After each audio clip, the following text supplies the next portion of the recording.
I was giving a spiritual lecture. I said, if Satan appears to you now, what do you think he will teach you? He will teach you heavenly things because he also fell from heaven. When the devil took him to a high mountain, the devil told him that, look at the kingdoms of the world and the glory. All these things have been given to me, and I can give to anyone I will. So Satan was simply telling Jesus that in this world I have power to lift men. I have power to change people's life. You know, we preach a gospel and we tell people that Jesus can make you poor, from poor, you can become rich. Yes, it's possible. But Satan too can do that. Satan said that these things are equal. You see, when you see princes speaking in the Bible, this was Satan. Oh, one of the signs that you are a Christian is that you are going to be a kingdom man. Satan is also a kingdom spirit. Some pastors came to see me and I was giving a spiritual lecture. I said, if Satan appears to you now, what do you think he will teach you?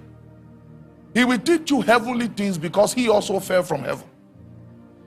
That's his origin. He will not teach you anything apart from the things that are of heaven.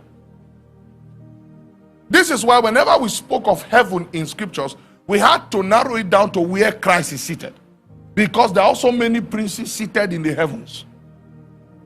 So if what you glorify are things that come from above, obviously, if you are not careful, you may bow to a spirit that also came from above, but not where Christ is seated. So guess what? Satan handled kingdoms too. The Bible said the kingdoms of this world and his glory. So in Satan too is glory.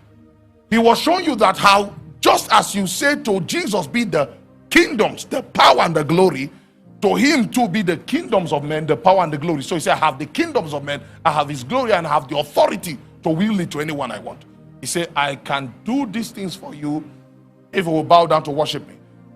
You know, one of the gifts God has given me as a prophet is that I see the Bible through the lens he wants me to see. I don't just see the Bible, I see it from his eyes. When I was looking at that, he told me something very clear. He said, what you are seeing here is circumstantial worship. Worship that is an offspring of blessing. Satan said, bow and worship me and I will what? Give to you. So you see a circumstantial type of worship that is transaction based. So a lot of people come to, can I speak, sir? You know, come to church and say, oh, I have to worship God so that I can get a job. Whenever worship becomes transactional, you may be bowing to Lucifer. Yes. Now look at Yeshua's answer. He said, get behind me, Satan. For you shall worship. He didn't say you shall worship the Lord your God so that I will bless you. Whether I'm dying, I shall worship the Lord my God, and only him shall I serve. It has nothing to do with what he's withholding or what he's giving to me. Yeshua never tied worship to anything in the circumstance. This is why you cannot be distracted by environment. If you would offer true worship by the eternal spirit unto God, whether you are poor like Lazarus, whether God has not answered your tithe and your offering, you stand as one who is a witness unto the faithfulness of the immortal God. And just in case you die in that problem, your blood becomes a witness that a man walked with God. Flee from the error of the circumstantial worship that has drowned our generation in despair. So many Christians come to God with a heavy heart.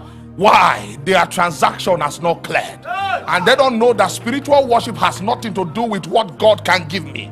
What you see, there's a song back in those days I used to like. There's a part in that song I love.